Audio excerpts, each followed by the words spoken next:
Hi, I'm Sue. Just recently I've been talking about Evernote and homeschooling records on my blog, Stories of an Unschooling Family. This is the fourth video that I've made about Evernote. The other day someone asked me how I'd use my Evernote records to prepare for a homeschool registration visit. And I have to admit that I haven't actually done that yet, but I have a few ideas and I thought we could explore them in this video. The last time that our family had to register as homeschoolers was a year ago, May 2013. And I did what I usually do. I had paper records. I kept written notes in an exercise book of all the learning experiences of my children. I summarized all those experiences under the heading of English, Maths, the key learning areas.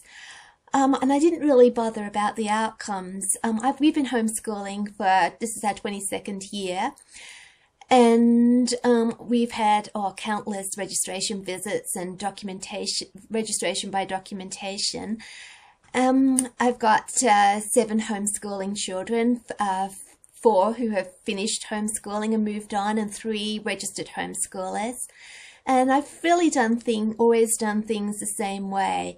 And a year ago, even though there's been a lot of changes to registration requirements, I just set out things like I've been doing for years. And it was only about a week or two before I had my authorized person was coming to visit that someone said to me, we have to teach our children according to the syllabus. They have to be taught certain things, what they're teaching in school.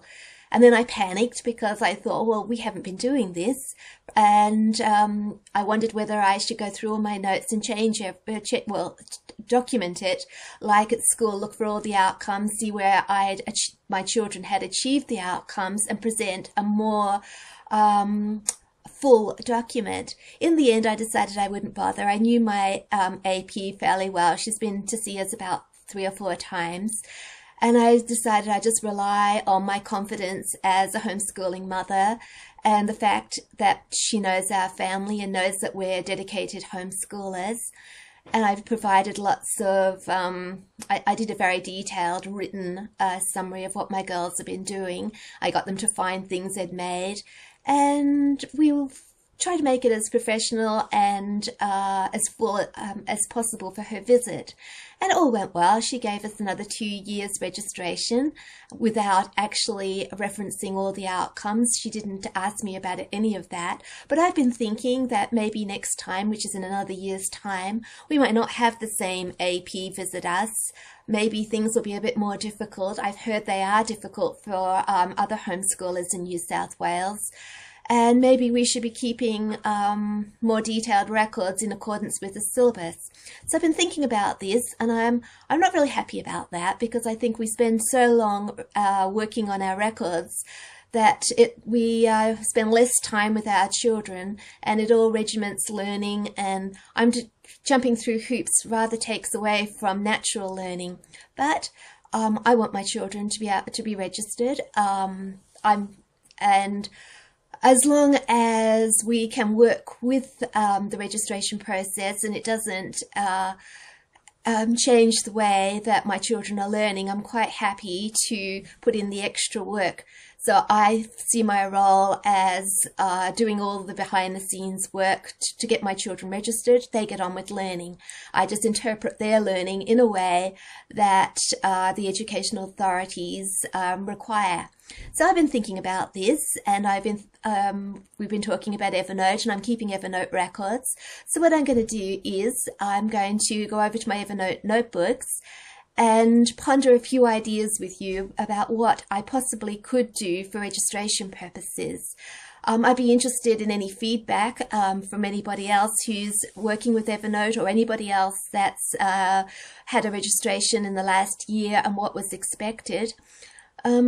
Anyway, so knowing that I haven't actually had a registration visit using Evernote, I'll say that at the beginning. But if you're interested in seeing what could be done, please keep watching. I'm over at my Evernote notebooks now. I've just opened them up, and I've actually collapsed all my notebooks down the side here. This is term 1's record. That's when I started keeping Evernote records. 1 week, 1 notebook for each week of the school term. And this is my new notebook for term 2. And so if I expand that, I've got 2 weeks in it. We're in this week, 5th of May 2014, and this is a notebook which is up on screen at the moment, and these are my girls' learning experiences for this week. Now, what I've done is my sister, I have to tell you that it's my sister who did this, not me. She sent me a simplified document of the outcomes for all the different stages. And what I did was I copied and pasted them into my Evernote notebook. So I have a stack called Stage 3 Outcomes, and then within each one is the outcomes for the key learning areas, and I have just copied and pasted them off my sister Vicky's document, and she was very kind to share that with me. And so I didn't have to go to the outcomes and work it out for myself, which I'm sure is a very long job. So, for example, now if I go into English, here's all the different outcomes that our children are supposed to achieve. And she's simplified them for me. So, number 1A is speaking and listening, show and tell, recitation, discussion. And I did that so I just sat there, copied and pasted. It took me rather a long time. It was quite tedious work, but it was very easy to do. For the stage 1 and stage 3 and stage 4. Gemma Rose is stage 3. I think if she was at school, she would be in year 5, and if Sophie was in school, she'd be in year 7, and that's stage 4. Not that I like to think of what year my children are in, especially as they don't do any like maths texts that grade anybody. They're just 10 and 13. But, so I put all these in so that all the codes of each outcome and a short description of each one. Now if I can just collapse those for the moment. What I've been doing this week, I actually tried to go back to my old records from term 1 and add in the outcomes because I hadn't actually been putting them in. And it was a long and tedious process. It took a long time to go through them all. I actually started off by going to the tags, and I think I started with English. If I can find my tag for English, there. I've got 128 notes for English, and some of them are doubled up because they go from week to week. And I started adding all these outcome tags to them, and I have got a few here, EN4, 2A, but it was a long process, and I almost thought, oh, well, this is never going to work. So I left that, and I went back to this week's work. I did that over the weekend, and then Monday came around, and I had to start recording the learning experiences of my girls again. And I decided would it be a big job to add those outcomes as I went. So that's what I've been doing this week, is adding outcomes as I've gone.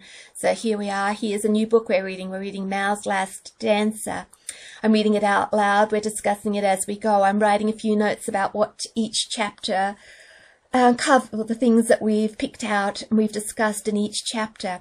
And then I've added a few outcomes at the top here.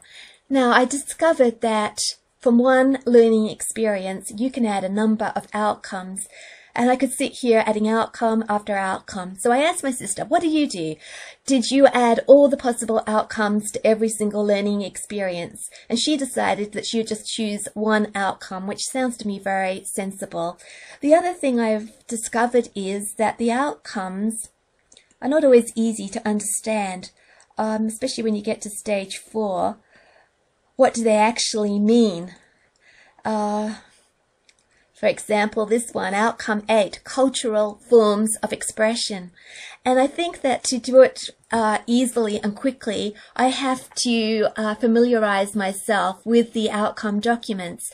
So I have a copy of these documents on my computer, and I'm hoping that by when I'm not sure, go back to the documents and see what they mean and translate it into plain English, because they're really rather complicated.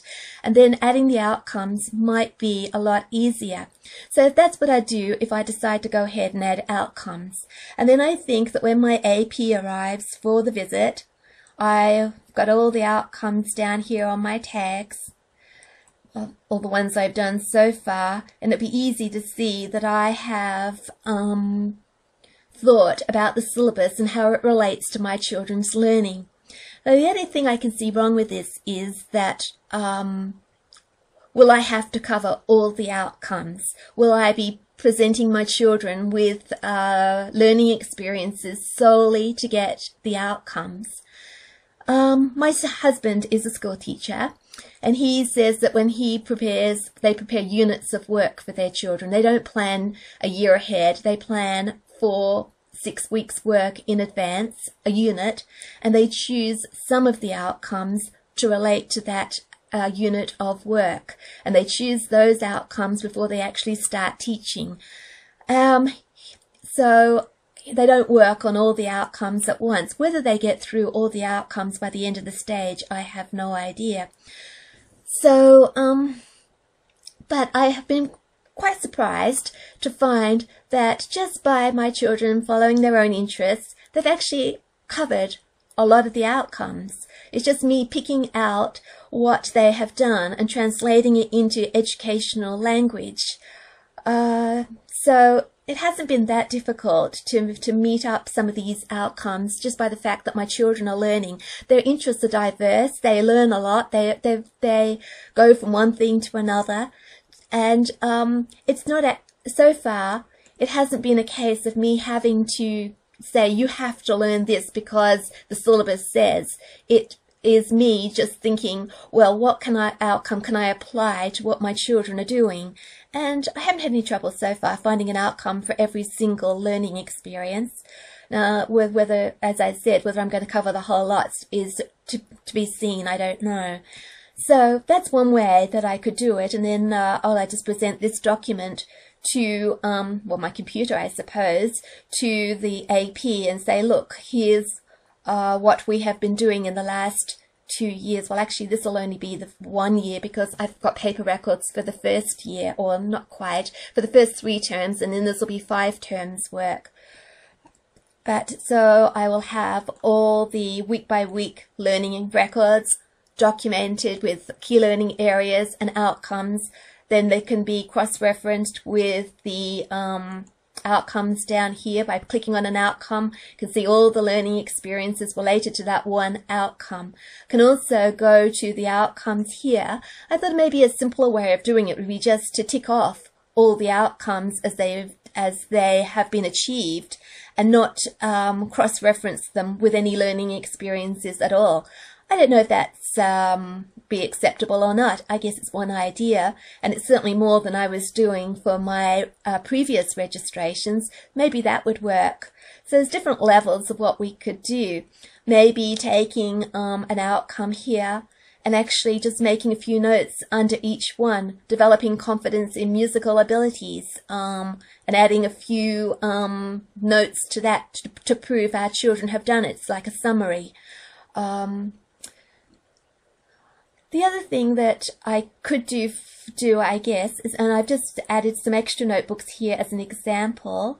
I added them earlier today as I was thinking, was summary notebooks. Now, if I was doing this by paper, if I was doing it in the same way I did before the new registration requirements came out, what I would do is sit down with the key learning areas with my exercise book, and I would just sort of arrange them all in the right area. So what I've got down here, these are Gemma Rose's in the key learning area, and Sophie's in the key learning area. Now, I haven't got any notes because this is just an idea, but just say, I could say Gemma Rose English, a summary for the 2-year period. Then I could go down to my notes here, English, and I could find the ones that are relevant to Gemma Rose and take out all the duplicates from week to week and make a summary, say, tell what poems that she actually looked at, make a summary of all the novels that she's read, all the videos that she's watched,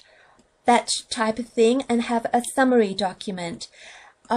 With somewhere, I don't know how to print out whole notebooks, but my sister again, my wonderful sister, sent me a link from a forum which shows an easy way to print out Evernote notebooks. But I think that if you had a summary like this and you had all your notes within the one notebook, maybe it would be possible to actually print that out and have a paper document if you weren't happy with having it on the screen, and could present it to the AP saying, oh, this is a summary of all we've done. On screen here is all my detailed records. Maybe whether they have the outcomes attached to them or not is an option. Whether you want to, or whether I would then print out the outcomes as well. I don't know about printing out. I'm not sure whether APs, we've all gone paperless, and whether APs are quite happy to look at a computer screen rather than having things printed out. Printing out is going to involve an awful lot of work. Putting things into a folder will look impressive, and I've done that before for my written notes. But whether it's necessary and whether it's just causing us extra work, I have no idea. So there's lots of things to think about. So individual notebooks for each individual learning experience, whether we decide to put an outcome on every single note. Well, that one hasn't got one, but yeah, no, it's that one. Most of them do. Those are the last three things we did today, and maybe I just haven't got around to thinking about which outcome I'd like to put them under. I'm not even sure that, if you put the wrong one on, it's going to be really hard to sit down and work out if anyone's going to look at it to see whether I actually put the wrong outcome on that anyway. But from these tags here, you can see that I've got 1, 2, 3, 4, 5. I haven't got any 6, 7s or 8s yet. Well, this is, but getting quite a large range of outcomes, and I've only been doing this a week, or no more than a week.